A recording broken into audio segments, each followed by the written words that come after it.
interesting game in the ACC. Yeah. You got Clemson, Miami. It's a 8:00 kick.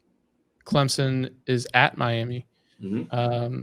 Clemson favored by 3.5, total 55. There's been some rumors that Tyler Van Dyke is injured. Someone came out locally and said that they basically saw him with like a wrap around his leg, and Mario Cristobal was like, yeah, he'll be fine. Which just Cristobal is just so unlikable. He's becoming worse and worse, huh? He really is. If I knew Van Dyke was playing, I'll just assume he is. I really don't know. At this point, it's only rumor. I like the offense of Miami's better than Clemson's. Okay. That being said, I think Clemson's still got a really good defense. I like this game to be low scoring. Well, at least under the total. I think Miami will cover this game. Huh? If Miami loses this game, they don't really have a home field advantage. So they haven't won an ACC game yet at home under Cristobal. Right. That's oof. This is a must-win game for Miami. Like UNC game felt like it was must-win, but you could still recover. This is an absolute must-win. That's why I think they're playing Van Dyke in this game. They've got to have it. I don't think they're gonna have enough firepower though. If he's injured and he's not playing as well as he can, I don't see how they can score a ton on this Clemson defense. And I think Clemson makes enough plays towards the end of the game to come out with a victory. But I think it'll be close. I actually think Miami will cover the game. I'm going to take Clemson 26-24. Okay.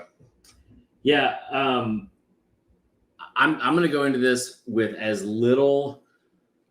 I approached this game with. I found one stat that I've wanted to convince me of what I already believe. Clemson off a bye too, by the way.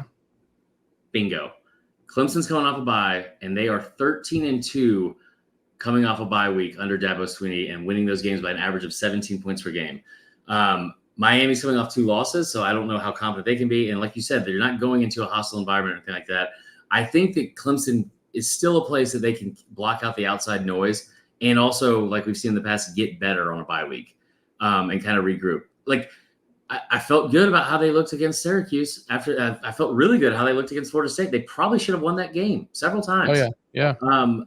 But then Wake Forest at home, you win by 5, 17. Like, I don't. And Wake is not good this year. No. And I don't like the defense has been really, really good.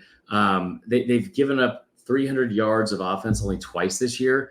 Think about how good Florida State's offense is. They held them to 311 yards. So I think Clemson, again, coming off the bye, is the better team and should be able to go down there and win. It's almost weird to me that the line is that low. So I think there's value there. I'm still going to take the money line because I think it's only at minus 140. Clemson, I'll say 27 to 21. Okay.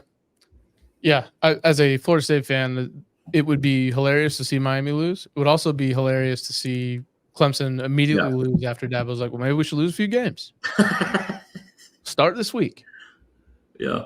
By the way, since 2004, these teams have played, 8 times, and Clemson has only not covered 1 time. Nice, like that. So that's interesting.